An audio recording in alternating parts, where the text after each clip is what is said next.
Nesta edição, o programa TV Direitos Humanos fala sobre a reforma das polícias e o combate ao crime na América Latina. E para tratar sobre esse tema, eu, Juliano Domingues e o professor Manuel Moraes recebemos o advogado e professor de Direito Luiz Emanuel Barbosa da Cunha, do Centro Dom Helder Câmara de Estudos e Ação Social, o SENDEC. Começa agora o programa TV Direitos Humanos. O TVDH é uma iniciativa da Cátedra Unesco-Unicap de Direitos Humanos Dom Helder Câmara, produzido por estudantes de jornalismo do projeto de extensão EduComDH, Educomunicação e Direitos Humanos na Mídia, numa parceria com a Cátedra Luiz Beltrão de Comunicação, o Centro Dom Helder Câmara de Estudos e Ação Social, o Movimento dos Trabalhadores e Trabalhadoras Rurais Sem Terra, o MST, o Centro das Mulheres do Cabo e o Centro de Cultura Luiz Freire.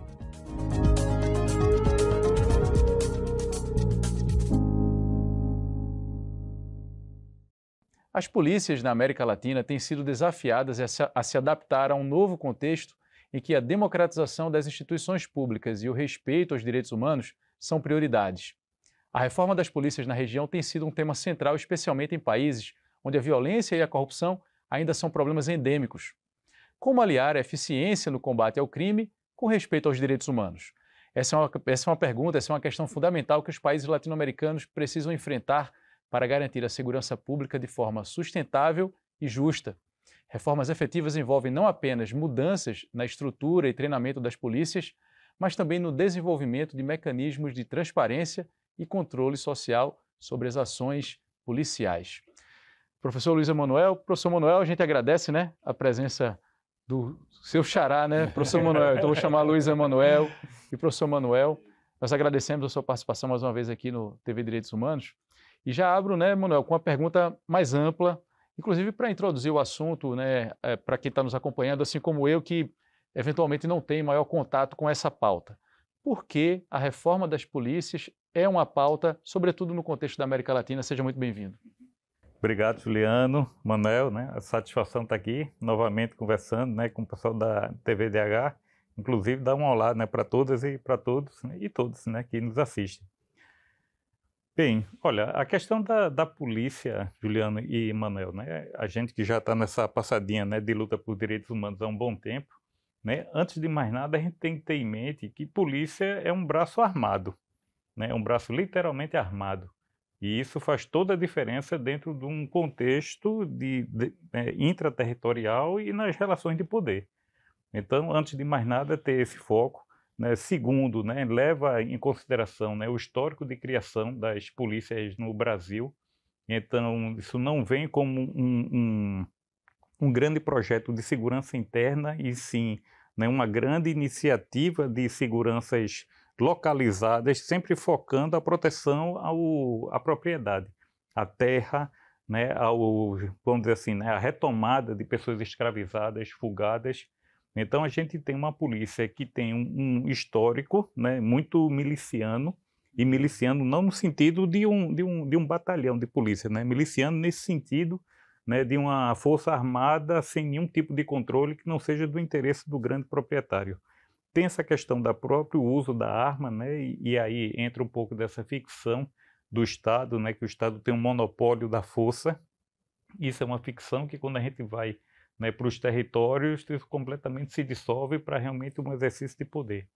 E aí vem o grande desafio de você ter um perfil institucional com a história que tem em um determinado momento, que aí por coincidência, quer dizer, se a gente pensa a política no mundo inteiro, não é coincidência, mas se a gente pensa a nível de América Latina, como os países quase que ao mesmo tempo vão se redemocratizando, saindo de processos ditatoriais, e você tem uma institucionalidade que é marcada por pelo arbítrio, pela força, e pelo exercício da força, pelo exercício total da força, sem nenhum tipo de controle, muito menos popular ou social, com o histórico que tem, e de repente você tem de enquadrar dentro de uma perspectiva de direitos humanos, de reconhecimento de dignidade, principalmente para aqueles grupos vulnerabilizados que antes, em períodos de arbítrio, a polícia é o braço que realmente usa a sua força contra eles. Então, de repente, eles são sujeitos que apanham da polícia e, num outro contexto, constitucional passa a ser os sujeitos que vão controlar a polícia. Sem ter a força, né, sem ter o uso das armas, isso aí não é fácil fazer. Professor Manuel, ainda continuando nessa perspectiva histórica, né, a gente observa muito esse debate vinculado a processos de redemocratização, a ideia de legado autoritário, mas o professor Luiz Emanuel traz ainda algo que é anterior às últimas, digamos, ditaduras no Brasil, que é o processo de colonização. Essas são chaves, digamos assim, para a gente compreender o comportamento da polícia hoje, passado todo esse tempo, principalmente quando a gente pensa, né, do processo de colonização, ainda está presente isso, esse legado autoritário que remete à colonização. Faz sentido pensar a partir dessa perspectiva? Todo sentido, e o professor Luiz Manuel trouxe uma reflexão muito importante, porque, na verdade, nós tivemos um ciclo de ditaduras, todas elas foram financiadas pelos Estados Unidos, em função da chamada Guerra Fria, e nesse imaginário da Guerra Fria se elegeu uma chamada Doutrina da Segurança Nacional, que foi o nome que se deu no Brasil, e na América Latina vários países adotaram com outros nomes. Mas a metodologia é a mesma, que estava tudo gerenciado por uma operação maior chamada Operação Condor, que aconteceu na América Latina na mudança do posicionamento dos Estados Unidos. Quando Carter assumiu, né, Carter assumiu a presidência dos Estados Unidos, ele mudou o eixo e, em vez de financiar as ditaduras, começou a questioná-las. Porque, na perspectiva do capitalismo americano, naquele momento, financiar ditaduras era um custo muito maior do que dar aos países, digamos assim, hegemonizados pelos Estados Unidos, autonomia de democracia. Porque, na verdade, a democracia viabiliza o capitalismo dentro dessa perspectiva da livre iniciativa, etc. e tal. Então, para os Estados Unidos, essa outra pegada, essa outra perspectiva, diminuiu o apoio americano a essas ditaduras que precisaram operacionalizar o que nós chamamos de Operação Condor, que matou mais de 30 mil pessoas. Na Argentina existem julgamentos que processaram várias pessoas, no Chile, mas é evidentemente que cada modelo tem sua característica, né? O modelo chileno, por exemplo, nesse processo de retomada das ruas, agora pelo povo chileno, antes da eleição de Boric, não sei se você lembra, do número de pessoas que tiveram seus olhos, né, dilacerados por balas de borracha. Eles têm um tipo de polícia que ainda tem matriz da ditadura militar, que é os carabineiros, né? E os carabineiros são de uma violência absurda, né? E como disse o Luiz, mesmo com a transição para a esquerda, você não conseguiu eliminar os carabineiros, você tem que conviver com eles, você não consegue por conta da força ainda política conservadora que divide o Chile. Na Bolívia, nós tivemos uma tentativa de golpe de Estado promovido pelas polícias, né? Como também houve uma quartelada promovida pelas polícias contra o ex-presidente da Argentina. Então, as polícias elas são usadas agora pela ultradireita. E no Brasil a gente chama isso, né, dessa influência muito profunda de uma determinada concepção de mundo muito reacionária, né, que vê as polícias como um elemento de resposta ao crescimento da esquerda. Nesse bloco a gente contextualizou historicamente. No próximo, a gente vai falar sobre a ideia de reforma. Em que consiste o debate sobre reforma ou reformas das polícias. No próximo bloco tem também a reportagem de Alex Souza, com produção de Cecília Belo, que aborda o uso de câmeras corporais por policiais e como essa tecnologia pode contribuir para uma maior transparência e responsabilização nas ações de rua. A gente volta daqui a pouco.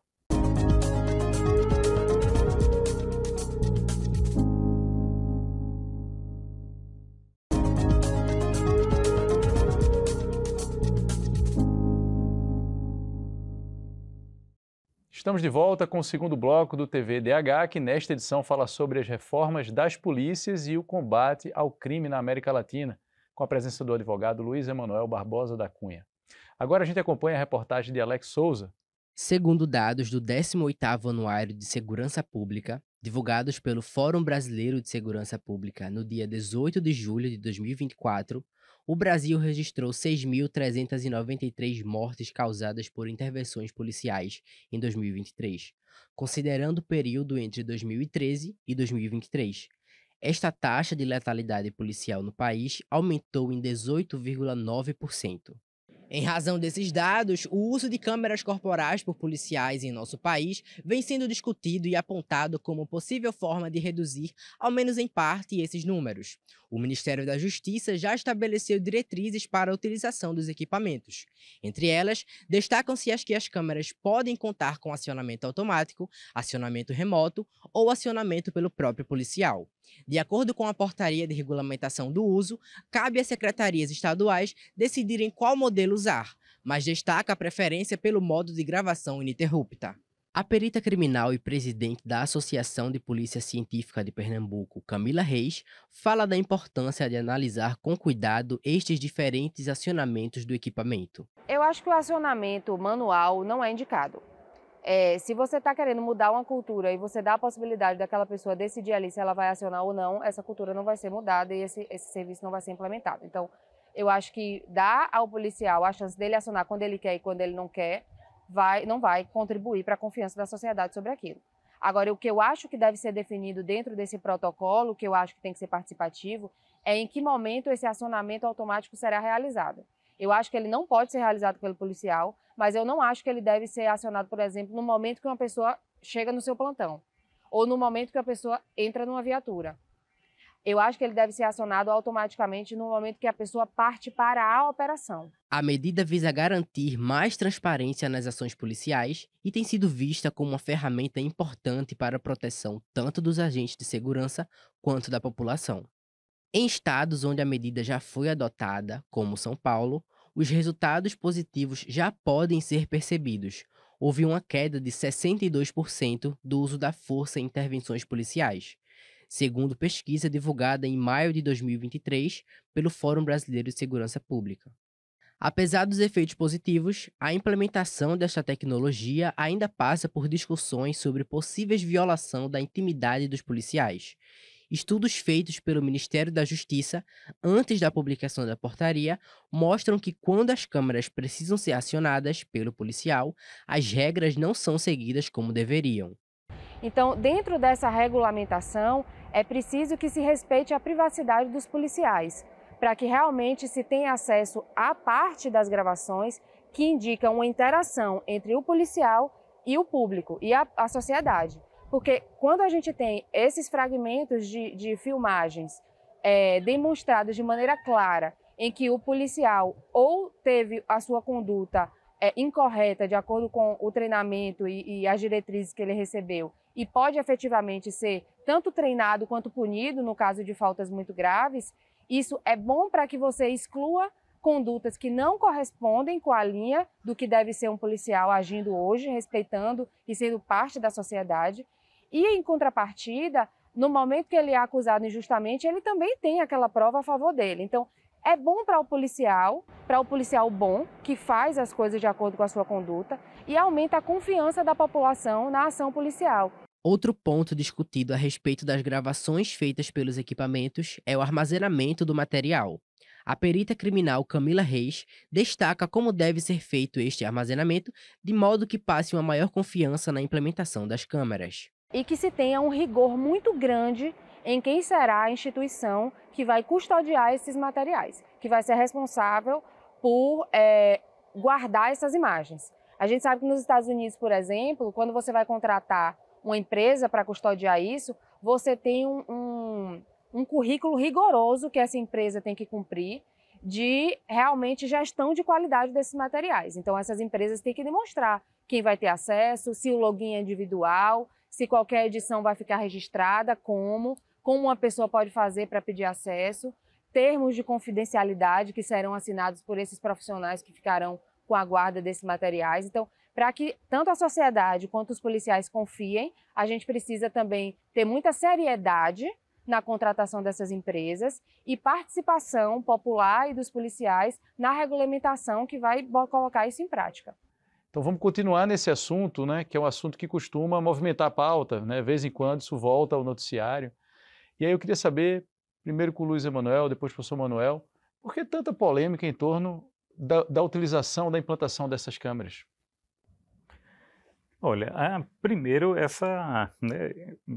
como a gente fez no contexto, né, do primeiro bloco, primeiro essa questão do ser controlado. Né? As polícias, seja na América Latina, seja no Brasil, seja no Nordeste, não têm na sua cultura, no seu dia a dia, essa abertura para ser fiscalizado. Essa abertura e A essa ideia de prestação de contas, de prestação de controle contas, social. essa consciência internalizada de que eles são servidores públicos, né? Além de ser cidadão também, né? O policial, a policial, o cidadã, né? E servidor e servidora pública. Antes de mais nada, se tem essa dificuldade tremenda, né? Parece que quando o pessoal entra, né, e entra naquele espírito da formação do militar, aí já fica em uma outra perspectiva, né? Realmente vai para aquela, né, perspectiva mais brutalizada, né? E aí, né, além dessa falta dessa perspectiva de ser o sujeito servidor do Estado, essa questão também do não controle, né, da falta de perspectiva, de qualquer tipo de transparência, de como agir, por que agir, né? Veja, o pessoal a polícia na Coreia do Sul, o pessoal consegue controlar até as munições que é dada para cada policial. Aqui a gente não tem controle nenhum, né? O policial, ele passa mais tempo fora de serviço do que em serviço. Quando ele sai de serviço, ele leva a arma, né, que é do Estado, leva as munições, muitos fazem bico, você não tem nenhum tipo de controle, não consegue rastrear essa munição, esse armamento, você não sabe para quem ele está trabalhando, né, quando ele está fora de serviço. Então tem essa dificuldade tremenda, né? E, ao mesmo tempo, né, essa questão de ser fiscalizado, seja pela sociedade civil ou por um órgão que não seja da corporação. E aí eu me lembro, Manuel deve se lembrar também, em 2007, né, quando veio o relator da ONU sobre execuções sumárias, o Philip Alston, né, veja, na época ele já recomendava ao Brasil o uso das câmeras. Então, câmera corporal para policial hoje não é novidade nenhuma. Inclusive, na época já ia aparecendo nos filmes, né, os filmes militares de Hollywood, né, você já tinha aparecer aquilo ali, então você já tinha esse equipamento. Com as redes sociais digitais, o que não falta é imagem, né? É policial sendo youtuber, né? Então, o delegado Cunha, né, é um delegado ou um youtuber, né? Então, você tem isso também, essa questão da glamorização, né, do uso da violência, né, o método, né, da violência exacerbada e não do uso proporcional da violência.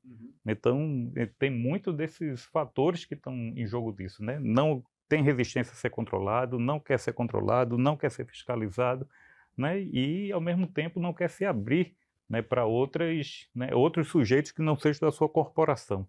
Então, o próprio Philip Alston, quando veio, visitou Pernambuco, visitou o Rio de Janeiro, já falava de arma, ou das câmeras corporais, e isso aí parece que, né, foi como, né, jogar, assanhar, né? Assanhar o terreiro, né? Foi Professor muito Manuel, difícil. vocês no primeiro bloco falaram sobre o contexto latino-americano.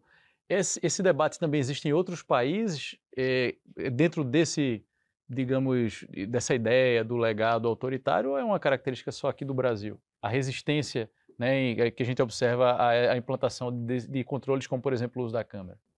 Não, a resistência das corporações, não é? Agora, existem corporações mais profissionalizadas e outras menos profissionalizadas em função do que o professor Luiz muito bem chamou a atenção, da relação que existe entre cidadão e Estado.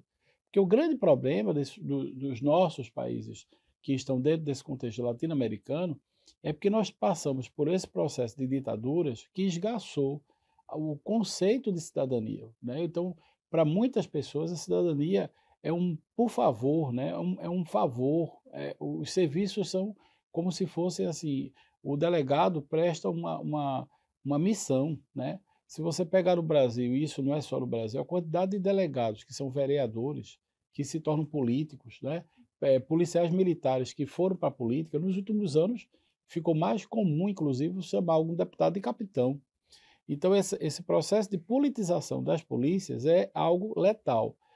Na verdade, eu diria assim, são dois fatores que destroem essa discussão a nível latino-americano. Primeiro, a politização das polícias, porque isso cria uma incapacidade de gestão, porque você passa a considerar os movimentos sociais inimigos políticos das corporações. As corporações são usadas para reprimir movimentos indígenas, né, os trabalhadores do campo, etc. e tal.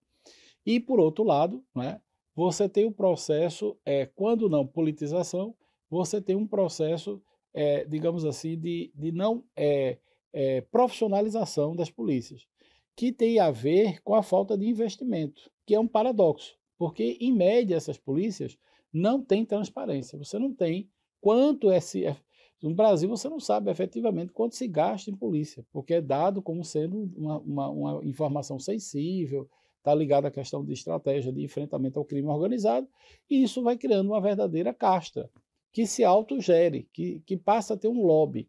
Então, no Brasil, a gente pode dizer com muita precisão o seguinte: os governadores estaduais e governadoras fazem uma margem, né, apresentam uma série de medidas como que controlando, né, o sistema de polícia. Mas, na verdade, grande parte desses governadores são controlados por essas corporações. A gente havia, na verdade, eu havia prometido que a gente ia abordar a ideia de reformas, né? A gente acabou não falando porque esse assunto das câmeras acabou rendendo, e, né, apesar de estar dentro do contexto das reformas, mas a gente vai falar mais sobre as reformas, então, no próximo bloco. E no próximo bloco tem também o quadro Fala Povo. Tassi Xavier levou para as ruas a pergunta: que imagem você tem das polícias? A gente confere as respostas já já.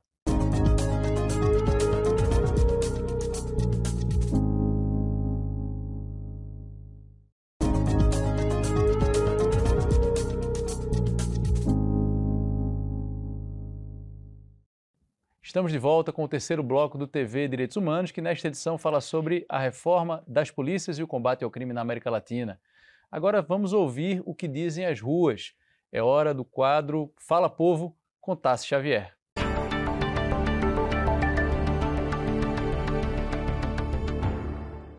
A polícia tem como dever garantir a segurança pública, protegendo o cidadão, seus bens e direitos.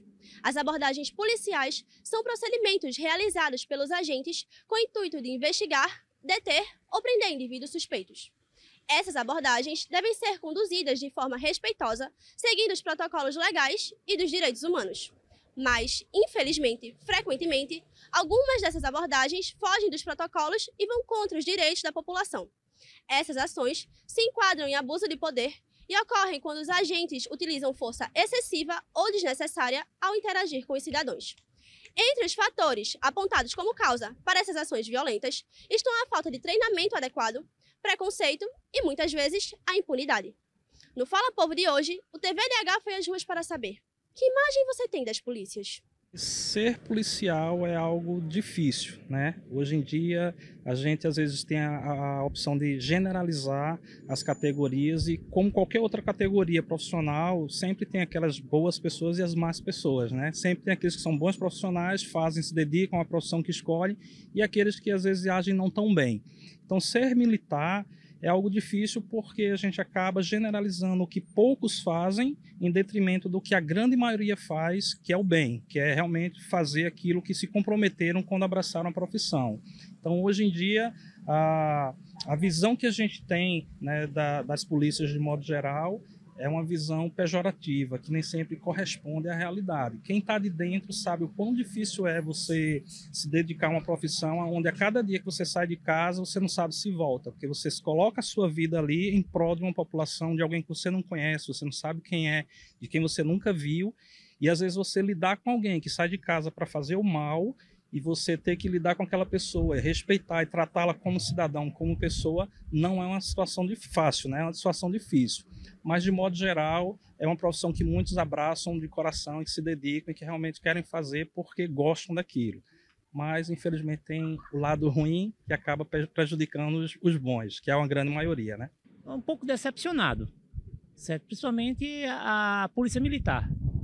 Acredito que o trabalho delas aqui deixa muito a desejar, certo? Com relação à segurança, as reportagens mostram onde estão os problemas, ela não toma providência, é sempre aquela mesma resposta: nós estamos com viatura na rua, e assim por aí. Eu, como cidadã brasileira e pernambucana, precisei da polícia por duas vezes e não obtive resultado. Então, ou seja, pagamos nossos tributos ao governo, né, no qual todos pagam, não só, como é que se diz, nós populares como os próprios policiais, mas devemos ter o seguinte: a gente não tem uma estrutura policial bem remunerada para, assim, a nível de nos proteger, de estar presente em várias situações. Vivemos a esmo, né? E quando eles vêm ter com gente, como todos nós, em sua grande maioria, eles vêm numa truculência, não quer saber se você tem realmente a ver com o caso, se ocorreu algum problema, se você fez o ato ilícito em si. E aí eles chegam, não tem aquela, vamos dizer, a empatia que precisamos, né? Afinal de contas, nós estamos aqui à mercê de situações adversas na vida e que precisamos de proteção. Pensando nessa questão, né, da imagem que a sociedade, de uma maneira geral, possui, a gente sabe que isso tende a variar, né, em função de algumas características, né, étnico-raciais, demográficas. Mas, professor Luiz Emanuel, de uma maneira geral, né, o que dizer sobre a imagem que a população possui da polícia? E aí a gente pensando nessa pergunta, sobretudo nesse contexto que é o tema do programa, né, na reforma ou as reformas das polícias, né? A relação entre a imagem que as pessoas possuem da força policial ou dos indivíduos vinculados às polícias e a necessidade ou não de se reformar as polícias. O que o senhor teria a dizer? Olha, tudo, Juliano e Manuel, tudo tem a ver com o debate que é posto na sociedade, né? Se a gente vai para a periferia e vai para os grupos socialmente mais vulnerabilizados, a visão que se tem da polícia é a visão que se tem de um capataz.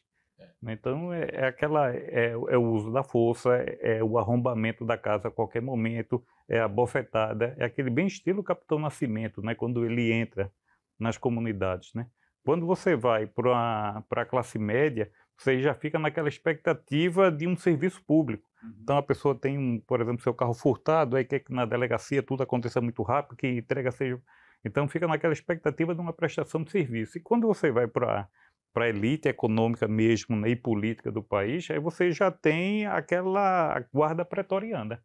Então é uma institucionalidade que tem de se travestir de formas completamente diferentes, dependendo com que pessoa, com que sujeito da sociedade está lidando. Isso é péssimo para se criar um perfil institucional. Principalmente quando a gente pensa isso do ponto de vista de uma república, né, de uma república, né, da coisa pública, e ao mesmo tempo de uma coisa pública pautada a partir dos direitos humanos, da dignidade humana, né, de uma prestação de serviço de qualidade, da efetividade do direito, né, do acesso à justiça, porque a polícia também ela funciona como essa porta de entrada para o acesso à justiça. Quando a gente fala, né, da questão penal, né, a investigação da polícia ela é decisiva para muitos casos, né? No caso que muitos dos casos que a gente acompanha, né, isso foi justamente decisivo para que os casos, né, criminais, os processos criminais não andassem. Então, quando a gente tem, né, essa institucionalidade muito, né, difusa, espalhada pela sociedade, você tem uma dificuldade de traçar um perfil e, ao mesmo tempo, se você tem uma dificuldade de traçar o perfil, você tem uma dificuldade de avaliar essa institucionalidade.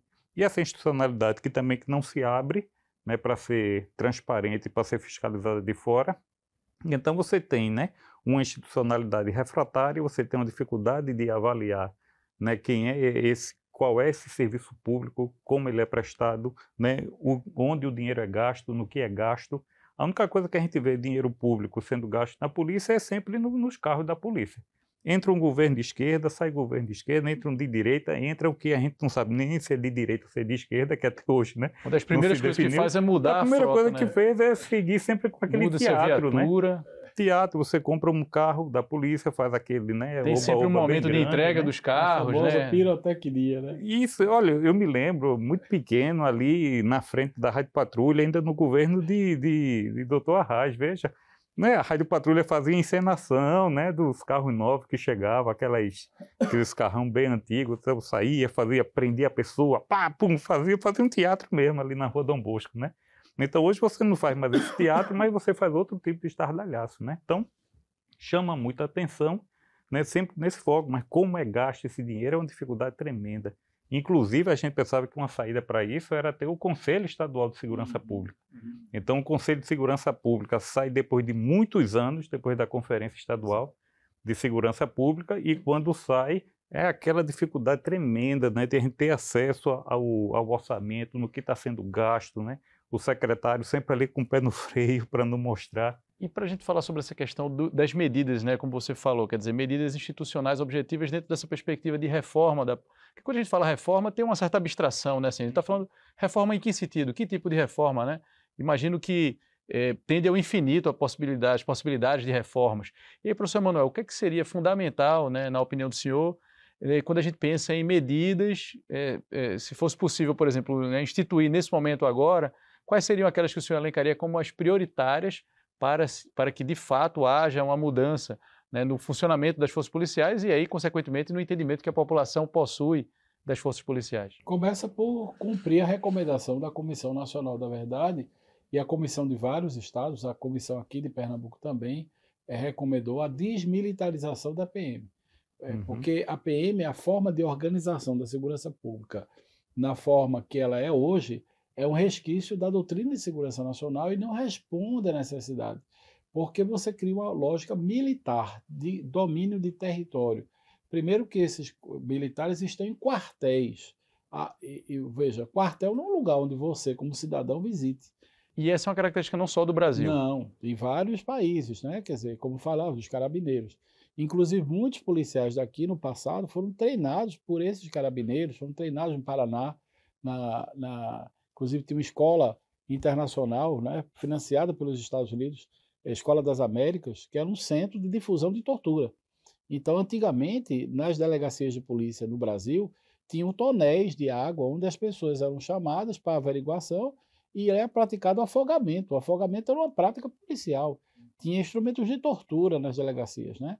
Quer dizer, existem outras torturas, né, disseminadas no sistema de polícia.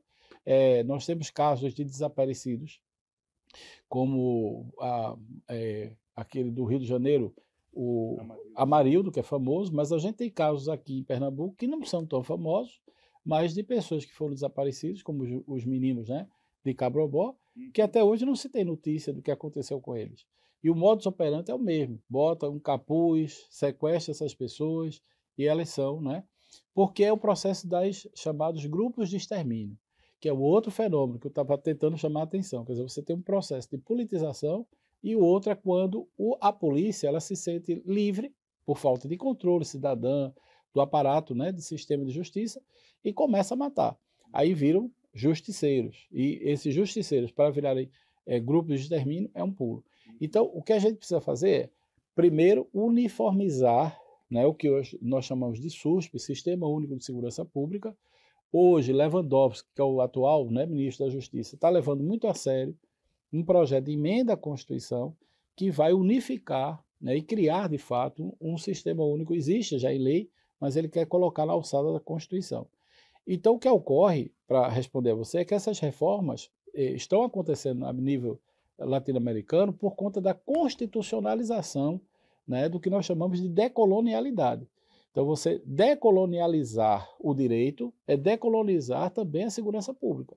Então, você insere uma polícia mais plural, diversa, não é? Com carreiras mais objetivas, porque a carreira militar não tem nada de objetividade, né? Porque nem todo soldado vai virar coronel.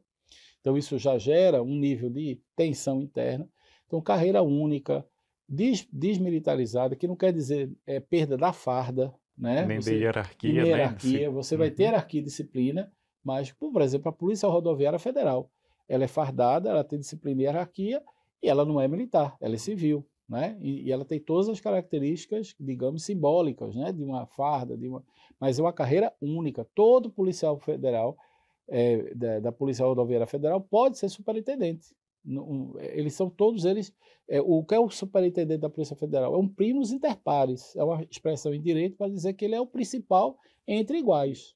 Ele não é no Polícia Militar, não. Polícia Militar é uma coisa tão distorcida que alguns coronéis, os que estão no topo da carreira, usam os soldados para limpar a casa deles, viram de fato subservientes, carregar mala, viram tropa auxiliar dos interesses da família do cara.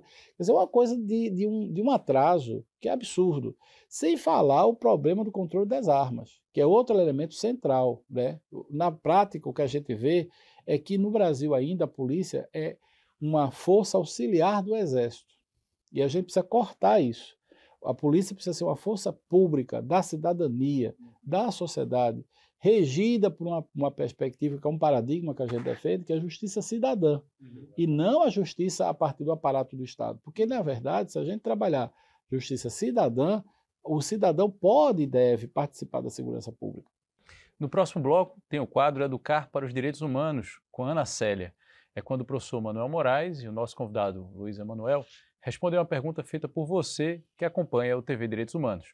A gente volta daqui a pouco.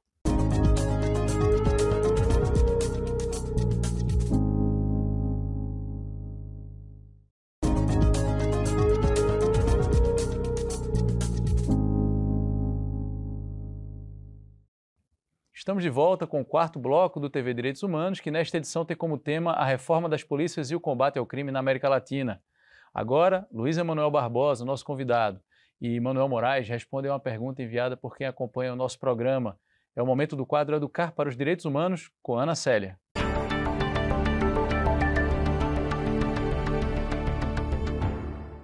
O papel que as polícias desempenham vai muito além de garantir a ordem pública e a segurança. Possuem também a responsabilidade de proteger e cumprir seu compromisso com cada cidadão e cidadã. Para cumprir esse papel, a colaboração de trabalho entre as polícias se torna necessária para criar uma nova abordagem e encontrar soluções que garantam a estabilidade, a confiança e o bem-estar de toda a sociedade. No Educar de hoje, a professora de Direito Luísa Azevedo, coordenadora de Segurança Pública Cidadã Unicap, fez uma pergunta aos nossos convidados sobre essa questão.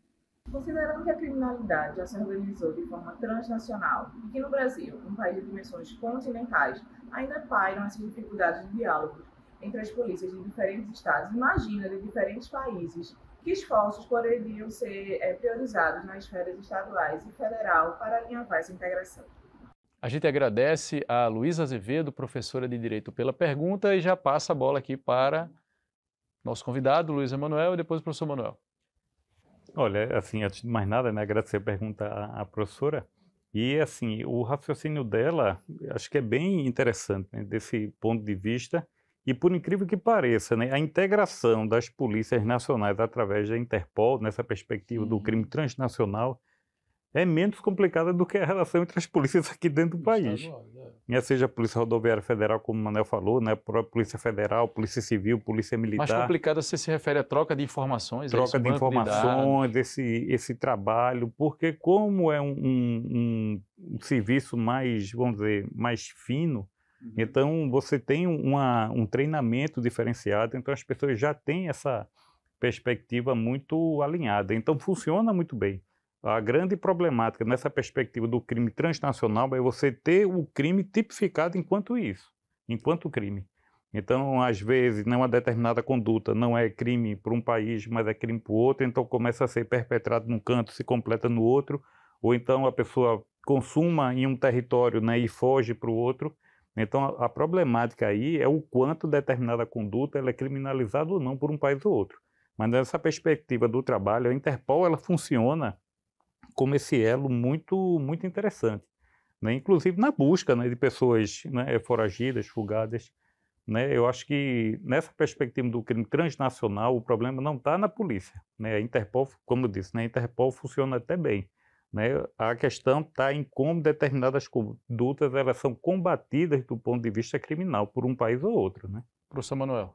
Então, veja, em primeiro lugar, o crime não tem fronteira nacional, né? O crime e as características do crime transnacional, ela se desenvolve a partir de uma perspectiva neo-institucional, né? Uma área da pesquisa, da ciência política, da antropologia, que entenda as dinâmicas a partir dessas corporações, castas e grupos criminosos, né? De uma forma muito articulada com o capitalismo, porque o crime que eles praticam é extremamente lucrativo. A gente está falando de tráfico de seres humanos, a gente está falando do tráfico de cocaína. Então, esse tipo de máfia, esse tipo de enfrentamento precisa ser feito com muita qualidade, com muita pesquisa e com muita capacitação.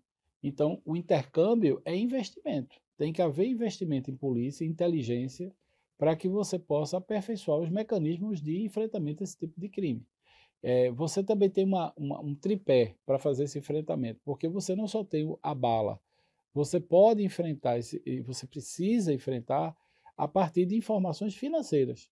Veja, um controle financeiro, né, desses mecanismos, porque para operar, o crime organizado ele funciona como se fosse uma empresa, que tem gerente, supervisor, presidente, daquele tipo de organização. E eles têm ativos, né? Então eles compram apartamentos, eles investem em fazendas, eles compram propriedades. Então os países precisam trocar informação para exatamente mapear quais são essas propriedades, desapropriar essas propriedades ou enfim, fazer um processo de resgate disso para impedir que esse crime prevaleça, prospere. Então, muitas vezes, a ação policial de inteligência ela pode ser mais eficaz sem dar um tiro sequer e desbaratar uma organização inteira. Mas essa interação entre países, pensando na América Latina, né, ela se dá de maneira pontual, eventual, quando o crime já acontece, ou ela tem se desenvolvido a partir de planejamento em conjunto, interação entre líderes de diferentes países? Como é que isso acontece na prática ou não? Ela só acontece quando o crime já se concretizou e a partir daí então é que as polícias vão interagir? Para você ter assim um grande sistema de, inclusive, processos e procedimentos de atuação policial, eu não conheço isso na América Latina. Né? É muito difícil você ter vamos assim, chamar de continente, né? A América Latina tão instável politicamente, né? E essa instabilidade ela não permite que as polícias tenham, vamos dizer assim, esse olhar de longo prazo e muito menos regionalizado. Preventivo, né? E preventivo, não tem. Isso aí você encontra, por exemplo, dentro da União Europeia. Então, a perspectiva da polícia europeia, você já consegue, vamos dizer assim, interligar as polícias muito mais facilmente. Né? E assim, aproveitando até um gancho da fala de Manuel, né? E aproveitando também da pergunta da professora, né? Veja, né? A Interpol ela pode até fazer esse trabalho de coordenação muito interessante, mas pegando um crime, por exemplo, um crime transnacional de tráfico de pessoas, né? Você pode ter esse caminho da Interpol muito bem construído, chega na polícia, no topo da polícia do país que recebe essa pessoa, né, que a deixa lá em cativeiro, mas quando você chega na polícia da ponta, às vezes a polícia da ponta está dentro de todo o processo de corrupção, né, garantindo a execução daquele crime, né, a persecução. É o bom e velho policial rufião, né, que também cuidava disso, né. Então você tem essa dificuldade também, né? Então, pela parte de cima, né, mais qualificada, você vai chegando, mas quando você chega na ponta, você tem um sistema de corrupção que já envolveu aquela polícia local, né, e que dificulta o combate para aquele crime transnacional. É o que acontece, por exemplo, com o narcotráfico hoje no México. Mas se você não vem com a polícia nacional, né, que é muito mais qualificada do que aquela polícia local, o policial puxa a cadeirinha e senta e fica olhando o circo pegar fogo ali entre os narcotraficantes e a Polícia Nacional, né? Para a gente falar sobre que a gente tem na milícia do Rio hoje. Um outro ponto, né? A gente tem falado muito sobre instituição, e aí a gente vai estourar um pouquinho esse bloco, mas não tem problema, a gente faz o próximo um pouco menor. A gente tem falado muito do ponto de vista institucional, né? Se referindo a instituições. Vamos falar agora dos indivíduos, né? O que dizer sobre a situação, de uma maneira geral ou particular, se vocês quiserem destacar algum aspecto mais específico, do indivíduo, né? do operador, digamos assim, do agente que está ali, desse ator, dessa atriz que está ali no dia a dia, quando a gente pensa em reforma das polícias. Né? O quanto esse debate tende a se refletir, uma vez, né, se instituindo determinadas medidas, numa melhor qualidade de vida, numa melhor condição de trabalho. Professor Emanuel. Veja, nós temos índices altíssimos de suicídio no Brasil de policiais. Em decorrência de depressão, em decorrência de jornadas excessivas. Eles não têm, digamos assim, espaços de formação de lazer, né? Então, realmente é preciso repensar a forma de concurso, de acesso.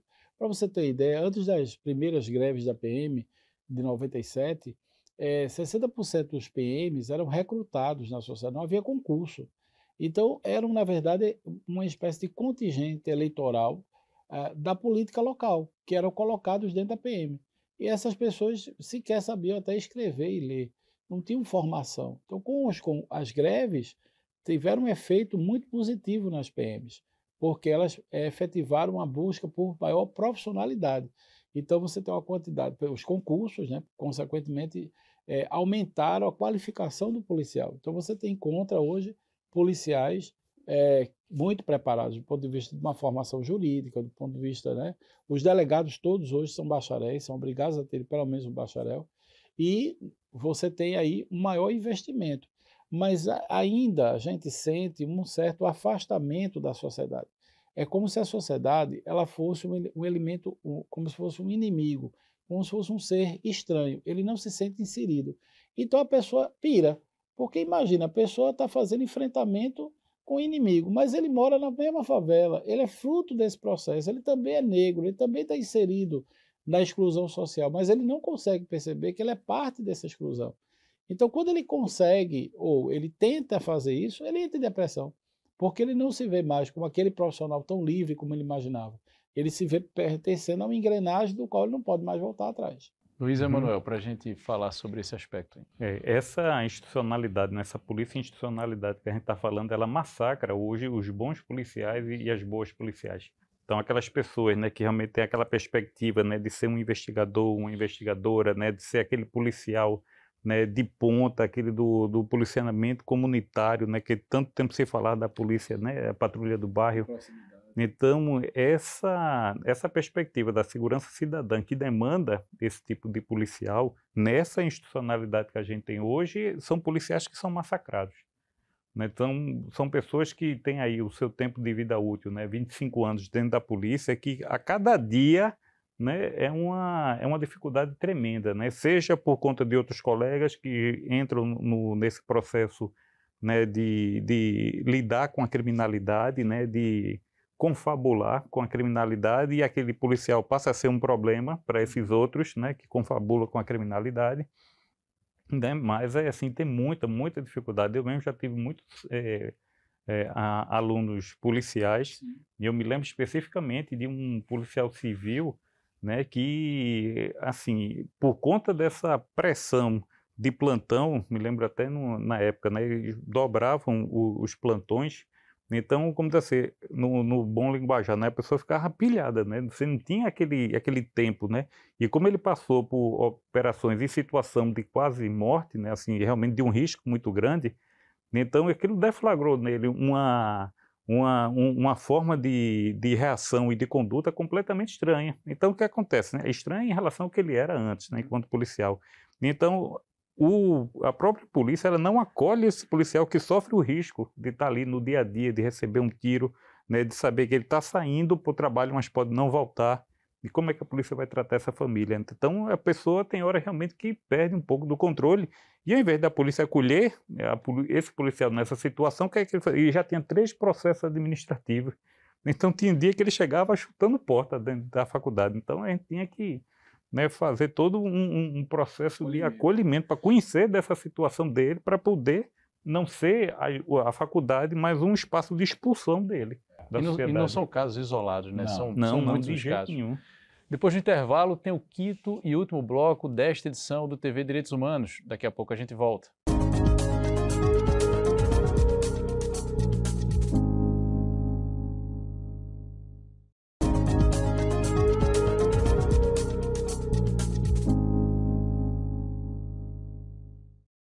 Chegamos ao 5º e último bloco do programa TV Direitos Humanos, que nesta edição fala sobre reforma das polícias e o combate ao crime na América Latina. E aí, então, né, professor Manuel, no final, professor Luiz Emanuel, a gente traz uma perspectiva de futuro, né? A gente retoma, né, professor Manuel, um pouco do que foi o início do programa, em que aí vocês contextualizaram as questões históricas, legado autoritário, colonial, o impacto disso no comportamento das forças policiais, né, do ponto de vista institucional e também dos indivíduos, os principais desafios. Aí a pergunta agora é, e daqui para frente, né, qual é a visão que vocês têm, né? É uma visão com a perspectiva de um horizonte um pouco mais otimista, ou vocês não são tão otimistas assim, começando pelo professor Manuel, 1 minuto e meio, depois o professor Luiz Emanuel. Professor Manuel, fique à vontade. Eu sou otimista porque a democracia prevalece, né? A luta popular, os movimentos sociais cada vez se fortalecem, o movimento feminista na América Latina tem se consolidado. Então, acho que na perspectiva mais macro, a gente tem mais avanços do que retrocessos. Uhum.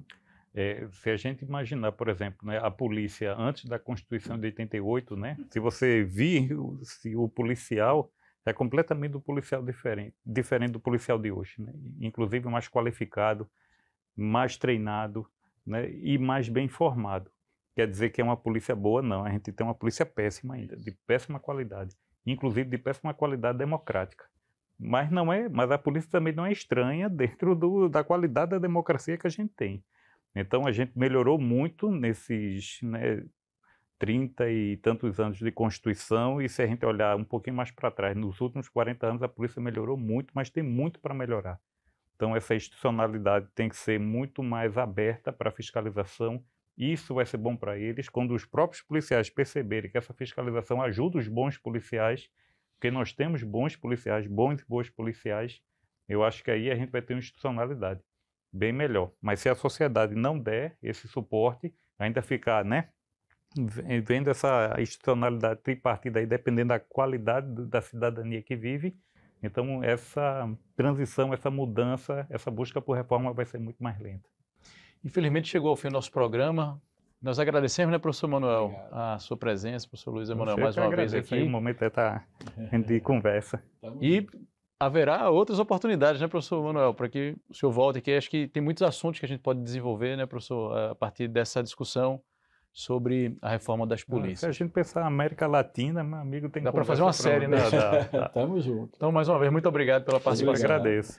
O TVDH é uma iniciativa da Cátedra Unesco Unicap de Direitos Humanos do Helder Câmara, produzido por estudantes de jornalismo do projeto de extensão EduComDH, Educomunicação e Direitos Humanos na Mídia, numa parceria com a Cátedra Luiz Beltrão de Comunicação, o Centro Dom Helder Câmara de Estudos e Ação Social, o Movimento dos Trabalhadores e Trabalhadoras Rurais Sem Terra, o MST, o Centro das Mulheres do Cabo e o Centro de Cultura Luiz Freire. Acompanhe a gente nas redes sociais e traga sugestões. Anota aí, @programa tvdh.unicap. Estamos também no YouTube, nos canais Jornalismo Unicap e Cátedra Dom Helder. Lá você encontra outras edições do programa, sempre com o tema dos direitos humanos. Agradecemos pela companhia e até a próxima.